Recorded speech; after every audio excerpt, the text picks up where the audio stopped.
All right, so welcome back. This is video number 5. We're going to talk about finding vendors to piggyback on.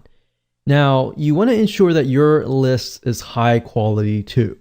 And what I mean by that is you don't want to approach every single vendor out there, because some vendors are actually selling very low quality products. And guess what? You're just going to get low quality subscribers.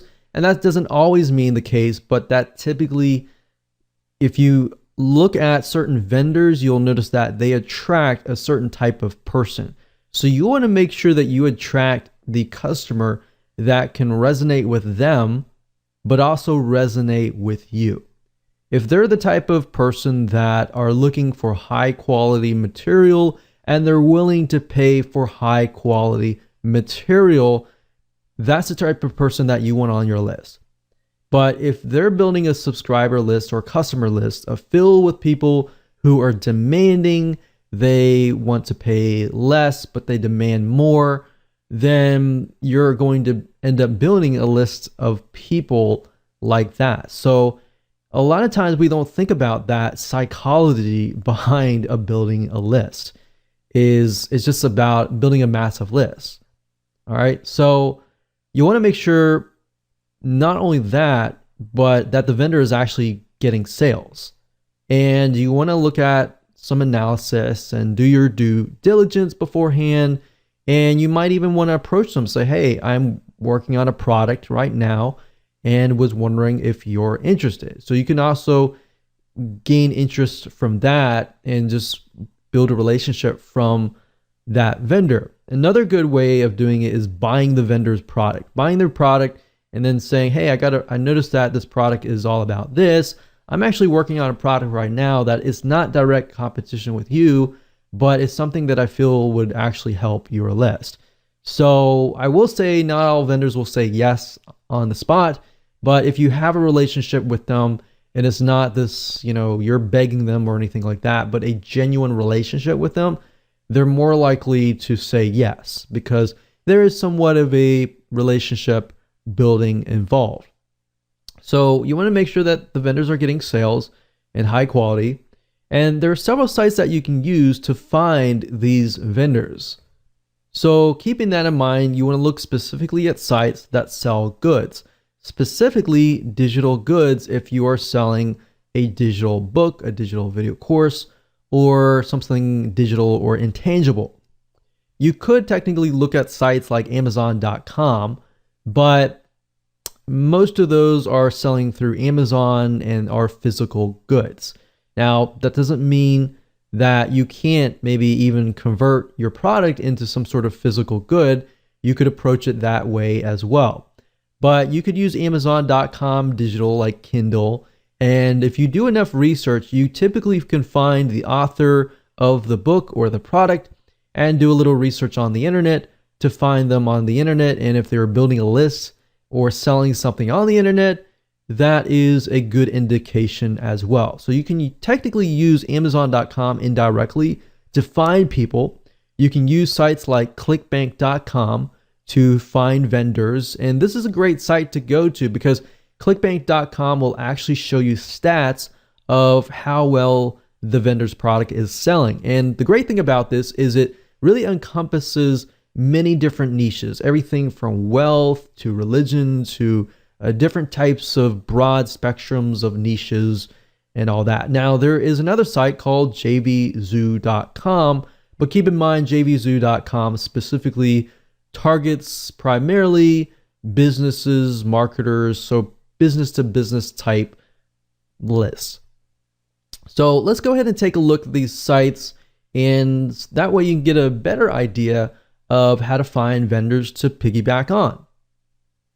So the purpose of this exercise is to merely figure out who the vendors are, what they're doing, and kind of get an idea of, are they a good vendor to approach? Now, there is no guarantee whatsoever on whether the vendor will say yes, but I'm showing you as much as possible to do your due diligence and to find one, and then of course create a high value offer that they are going to most likely be very, very interested in. So I would highly recommend the first site being clickbank.com, as you can see here, clickbank.com. And if you go straight away to the affiliate marketplace, we are able to see the actual vendors that are going to be categorized depending on the niche, the sub niche, and all of that. Now, if you want to scroll down and look through here, that's fine. But we recommend that you go straight away to the advanced search or the search bar here. And then of course you type in that particular vendor. So in this case, let's say for example, that we are trying to find vendors that are going to talk about lowering cholesterol. So let's type in cholesterol here. And as we can see, there are 126 products out there, which means there's 126 vendors that are selling a product related to lowering cholesterol. Now, the nice thing about ClickBank is it gives you some data about whether the product is selling or not. So remember I said you want to find vendors that are actually selling products that actually are doing well. That doesn't mean that you approach somebody who doesn't have good data. Doesn't necessarily mean they aren't doing well, but you are trying to do enough due diligence so that you pick the right vendor.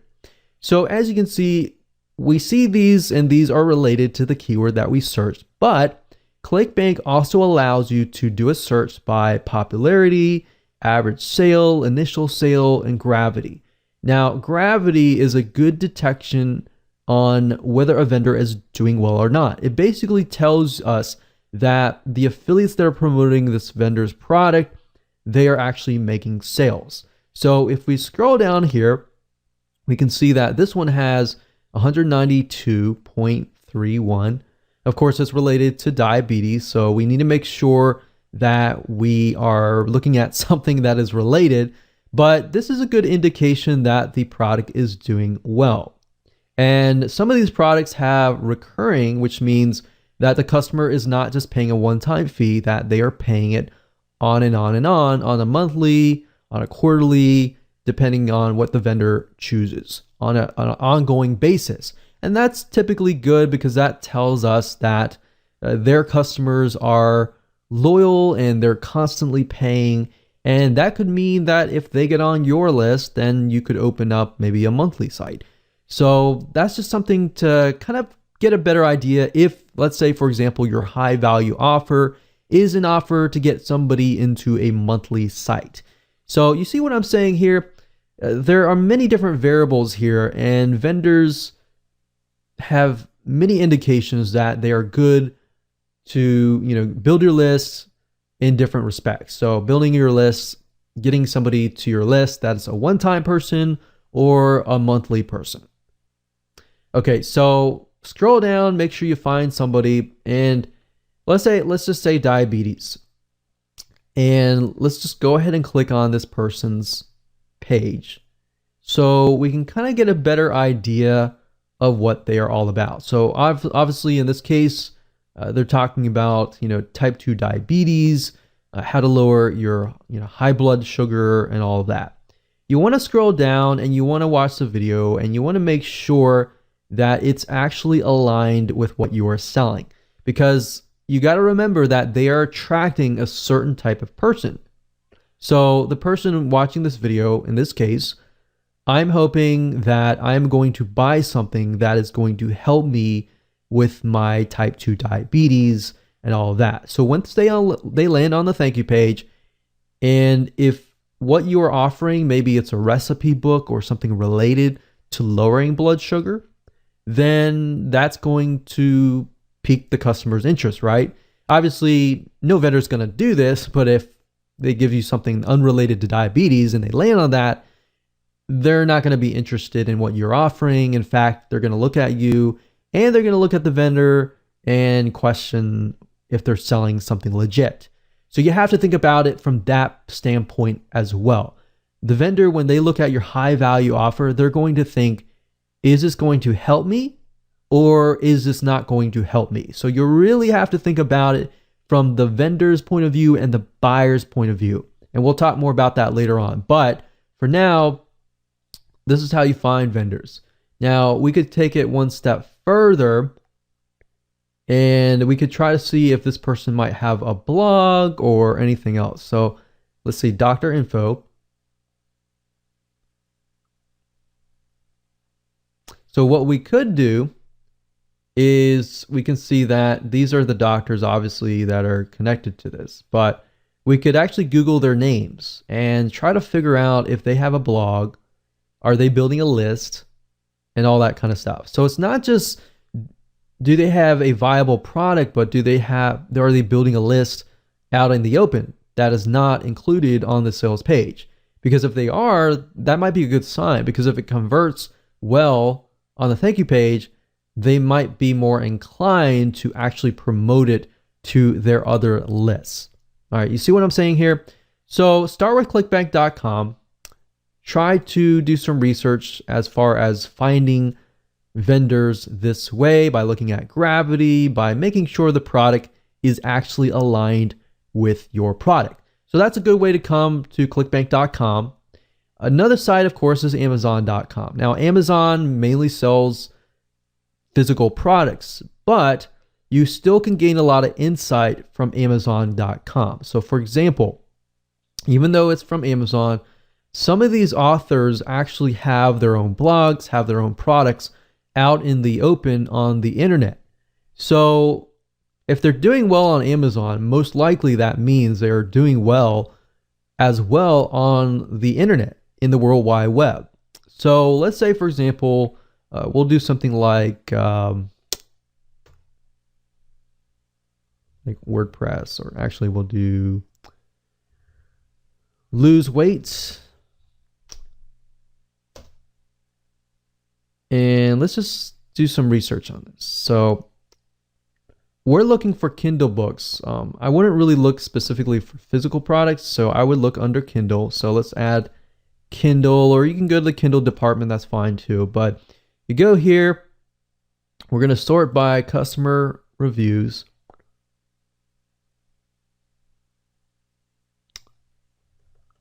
And let me see if I can narrow it down a little bit. So for example, this person right here has about 602. That's a good amount. 541. 167.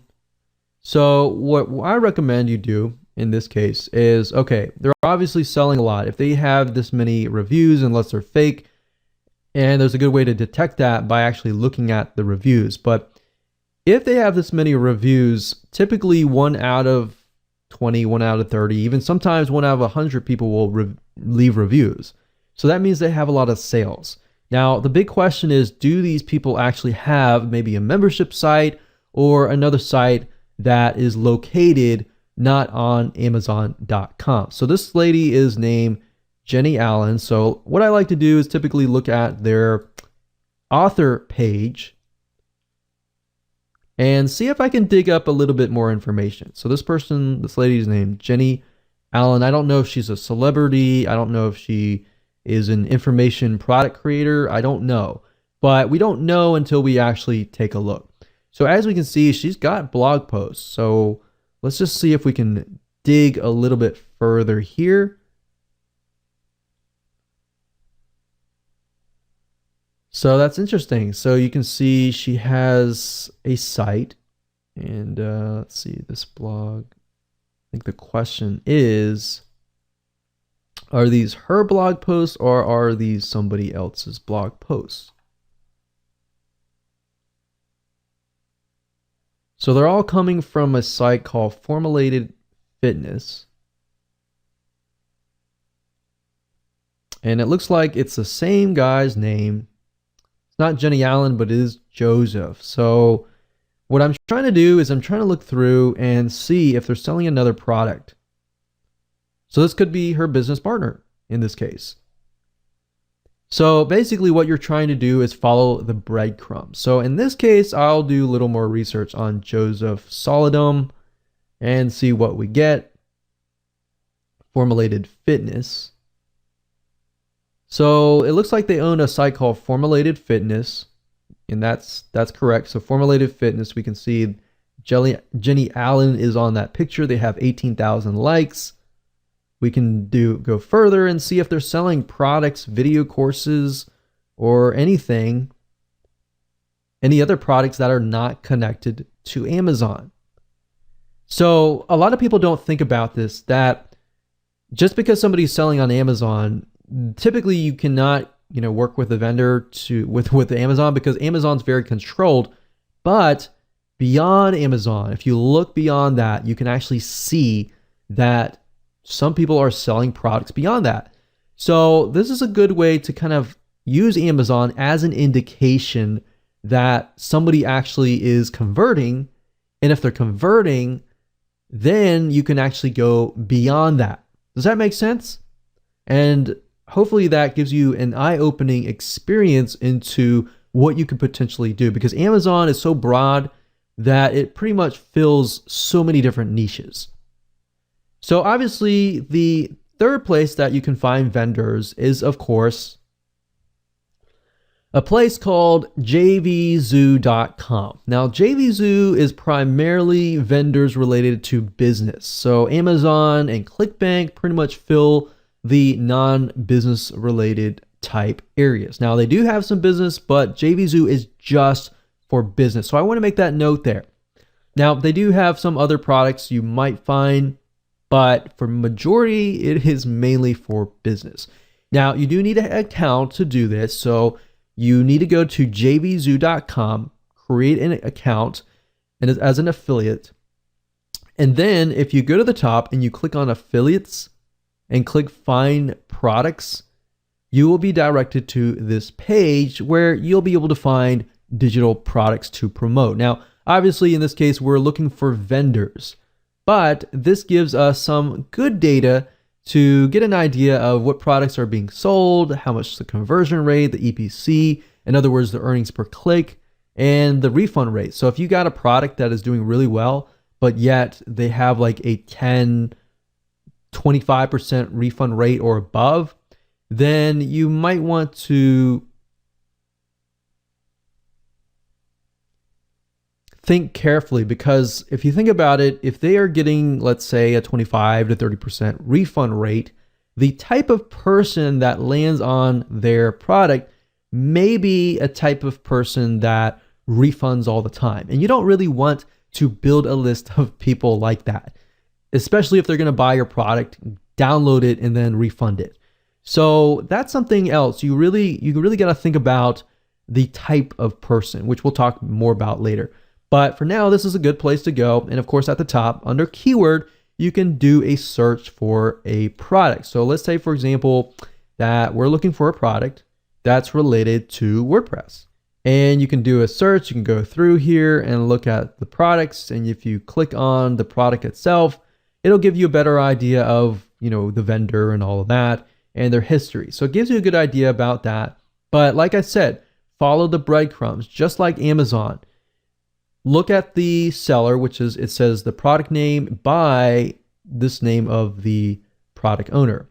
So you can scroll down and you can do some research on these authors, just like I did with Amazon, and look at the product, make sure that this is something that is related to your product, and think about the type of buyer that it would attract and whether it fits your product, whether the buyer would be high quality or not, and just find the vendors that way. All right. So with that said, let's move on to the next video.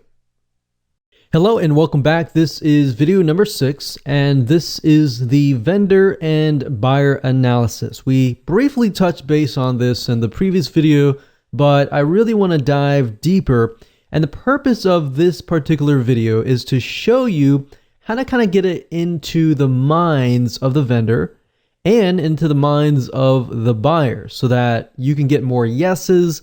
And then of course the buyer is going to think, wow, this is something that I really, really want that you are offering to me. And now that I see your offer on the thank you page, not only do I believe you, but I am looking to actually buy more from you. So that's kind of what we want people to get into the mindset of.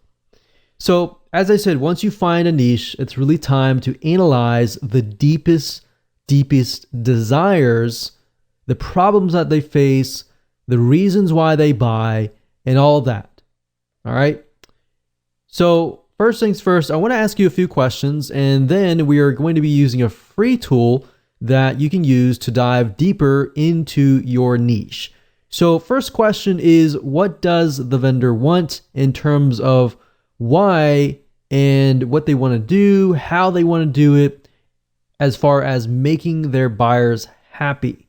So in other words, when a vendor sees something, they either think, well, this is something that my buyers definitely don't want, or this is something that my buyers really, really want, and I want to either go out, I want to make a deal with another vendor and make a special deal for my buyers. All right, so this is how you can get more vendors to say yes, if you only understand their point of view. I see this time and time again, and even, let's say, for example, joint venture marketing. People have this great product, they approach a vendor, and they hope that the vendor will say yes. But unless you really know why the vendor is going to say yes or no, then you are either going to have a higher chance of no's, or if you get it right, you'll have a higher chance of them either saying yes or highly likely. All right. And now in terms of what the buyer wants, we need to figure out what problems do these buyers face, perhaps even what do they want to buy, what topics interest them, what topics don't interest them, and what are the demographics, what does this buyer look like? Maybe this buyer is a very specific demographic, very specific type of person. Is it a male? Is it a female? What do they like? What do they don't like? And all of that. If you know that, then when it comes to creating a high value offer that you can place on the vendor's thank you page, it's going to be much, much easier. All right, so let's go ahead and take a look at what we call Facebook's demographic analysis tool, which is called Facebook Audience Insights. Okay, so we're going to be using a tool called Facebook Audience Insights, and that is located at www.facebook.com/ads/audience-insights. Now, if you ever forget that URL or you don't feel like entering that in, you can simply go to google.com and type in Facebook Audience Insights, and you will get the URL up here. Now, obviously, you will need to have a facebook.com account to log in, and you will get in and you will see this. Now, the nice thing about Facebook Audience Insights is it is a tool that Facebook gives you access to for free. And this free tool allows you to get in the minds of your buyers and then actually see their likes, their dislikes, their demographics. Is the majority male? Is the majority female? What age range they are, their household, purchases, their activities, their purchases. Are they married? Are they single? And all that. Now, the reason why you want to know this information is it gives you a better perspective of the buyer. All right, so as we dive deeper into it, you'll see what I mean. Now, by default, it will choose your country. So in this case, I am pinpointing the United States, but if you are coming from a different country, typically it'll choose that for you. But of course, you don't have to choose your country. You can choose a different country if you want to do that. So I can X out of this and choose, for example, Australia or Canada or United Kingdom. So I'm just going to leave it like that. Now, you can also choose the age and gender, but typically I leave this blank because I just am interested specifically on the interests. And based upon the interest, it'll tell you more data about that particular demographic. So let's say, for example, that we are going to focus on cholesterol. So let's just type in cholesterol here. And if we scroll back to the top, we can see demographics. Now, this is interesting. It says 79% of women are searching for information related to cholesterol. Now, that doesn't tell us anything right now. All we're doing is just gathering information.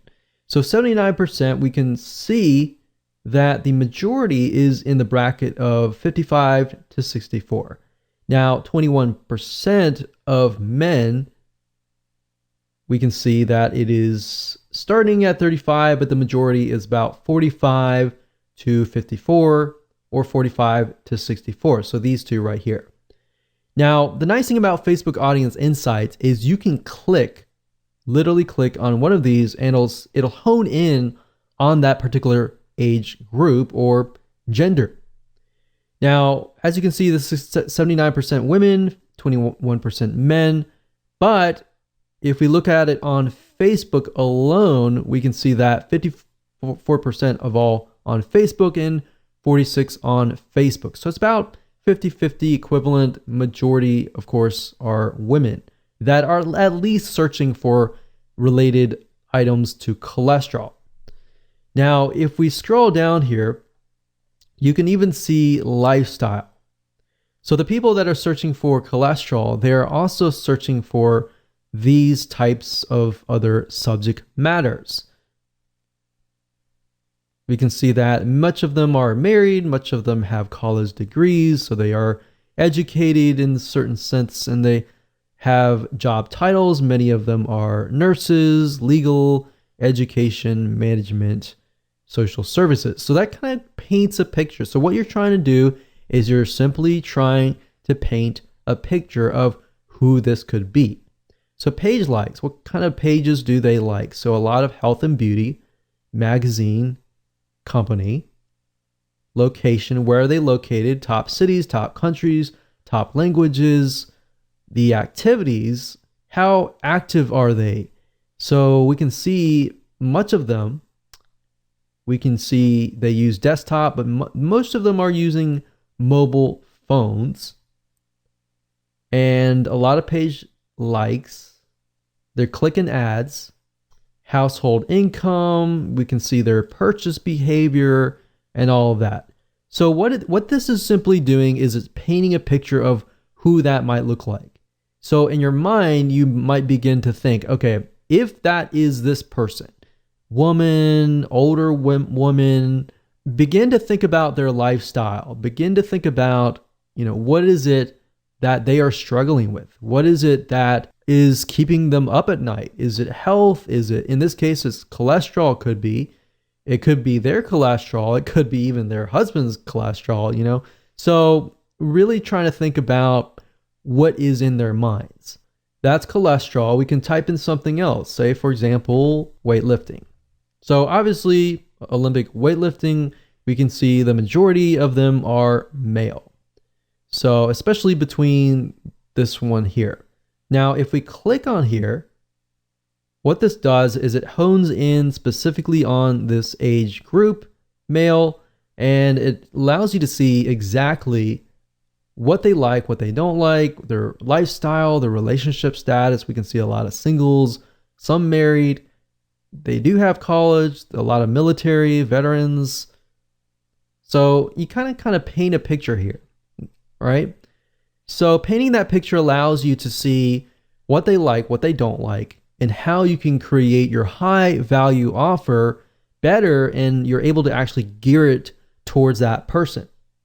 So now that you know how to kind of dive in and analyze the buyer, which then if you make the buyer happy, you will make the vendor happy. So it really comes down to basically a domino effect. So with that said, let's move on to the next video.